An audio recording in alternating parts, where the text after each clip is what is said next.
Deadly Dames, and this is us continuing with our review of Stephen King's Dark Tower. So we're on 6 and 7. I nearly forgot the numbers. Oh wait, they're right on the front. So up first is The Wolf of Calla. Now, this is a mammoth book, so I'll just kind of give you an understanding as to how big this book is. It is a really massive book. I really enjoyed The Wolf of Calla. Basically, the storyline in this part is that they've sort of ended up in a village which needs help because these wolves of Calla are coming and claiming their children. So this village have twin children, and wolves always take one away. And when that kid returns, it returns, as they call it, root, but it's basically it returns damaged, is the easiest way to kind of put it.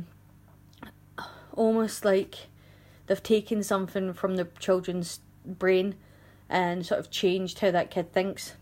Now, I really enjoyed The Wolf of Calla. The only thing I would say about it is that for such a massive, big, long book, the actual fight that it's building up towards, it's really only, and I'll kind of give you a demonstration. It's about that of the book is the actual fight that it's building up to.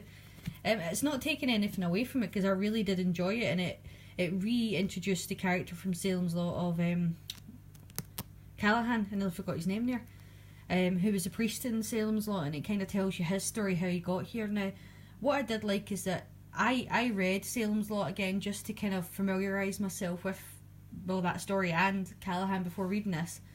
You don't really need to. So if you are thinking about reading the Dark Tower series and you think adding in those extra books might be too much, you don't really need to, because this book does recap parts from Salem's Lot so that you kind of understand that character.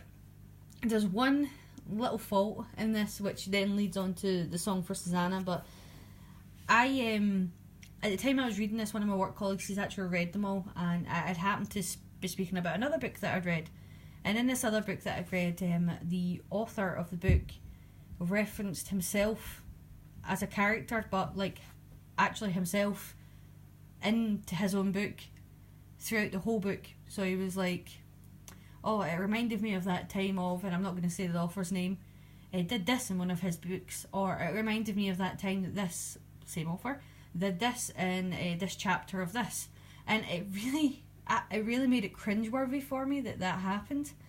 And at the time, my work colleague, he didn't say anything, but I could tell by his face that something was maybe going to happen like that in this. And I love Stephen King, so I'm not taking anything away from the man's talented, and he's made so many books which are amazing, which has obviously been turned into amazing movies. And it kind of happened in this book. Like, at the end of it, they find the Book of Salem's Lot written by Stephen King, and Callahan's like, wait, that's my life. And I was like, oh no, like, is Stephen King actually going to come into this book series? Is he actually going to put himself in it? So all in all, Wolf of Calla was fantastic, and it added much needed character development to all of them. The character development was amazing, but it added that extra layer before finally getting to the end, so that you could understand like how the characters got to where they are. I'm trying to do this in such a way that I don't ruin this book series, because it's amazing. It's like Claire, because I've been telling her about it, she's like, I don't want to read that now, and I was thinking, but why? It's amazing. Like, Stephen King's done this book series which basically connects into a Stephen King universe. There's so many references to his other stuff throughout these books, and he obviously wrote them before, so even though like these came a bit later than some of his stuff, he obviously had an idea in mind of what he wanted from this, and I'm absolutely loving this book series. So I hope I haven't put anybody off by some of the things I've said. It is definitely a series to read. Then came Song for Susannah. And yes, Stephen King did write himself in this as a character. I found it so cringeworthy reading it, but I get why he did it, because in the Dark Tower series, or the Dark Tower world, there's multiple universes all existing at the one time. So for example, The Stand, where everyone dies of the flu virus, that's one world. That's one world that happened to. That didn't happen in every world to people. And in the character of Stephen King in this, he's a writer of these worlds, whereas these worlds exist in the other worlds. So I kind of get why he did it, but it was still quite difficult to read. Other than that, Song for Susannah is basically the character of Susanna's next step from Wilsacala. So at the end of Wilsacala, she's at I don't want to give away too much, but she's at a very important part of her storyline, and it continues into this. And she kind of goes on the run, but it's not her. Again, I'm really, really trying to do this in a way that I don't spoil the books. And the other characters are trying to get to her before it's too late, before something happens.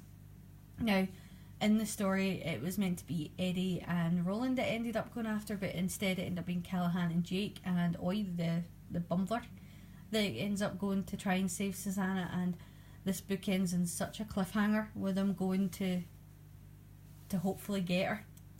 There's a bit at the end of this as well, which is like chapters out of Stephen King's diary. And I found, again, it was actually fascinating reading it, because obviously you don't know everything about the people that you really like in the horror universe. So it was fascinating reading it, because I can imagine it probably was bits out of his real diary, but I don't know for a fact, but it kind of felt like it. It was very real to things that actually did happen in Stephen King's life. So like, he did have problems with smoking and alcohol and drugs, and obviously speaks about this in this book. And it left it on such a cliffhanger. I very nearly just picked up The Dark Towers, which is the last book of the series, and started to read it. But when I first decided to read these books, Grumpy Andrew from Grumpy Andrew's Horror House, he basically suggested to me to read Salem's Lot, and to read, if I just get it, Insomnia.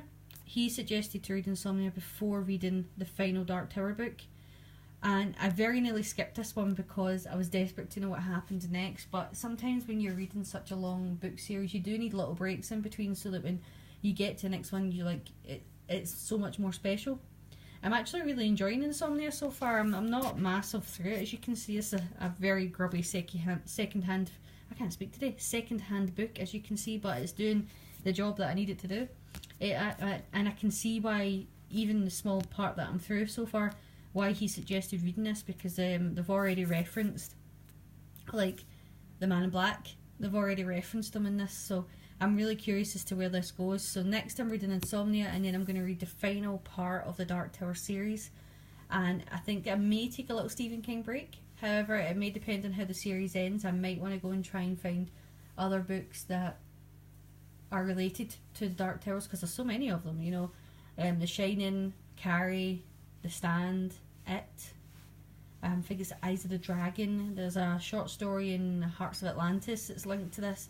There's actually loads of them, and if you go online and like Google it, there's somebody's actually done like a Stephen King universe map which connects all of these things to different stories and how they're all connected. It's they must have literally taken a long time, long sections out of their life to put that map together, but it is really fascinating. So I might go and do it, or I might take a break, as I said, and read something else. If there's anything out there that you think I would like to read when I get to the end of the series, obviously let me know. I do like reading as well as watching horror and sci-fi and fantasy, so let me know. But as always, hopefully you've liked this next part of the Dark Tower series. I've really enjoyed reading them. So I've read 1, 2, 3, 4, 5, 6, 7 so far. There's one more to go, and that's me, after Insomnia, obviously. But as always, thank you for watching. If you have any questions, you want to talk about any of these books, leave them below. You know I do like to talk about horror, and Stephen King is a master, so I know so many people like him. And as always, please like and subscribe, and take care.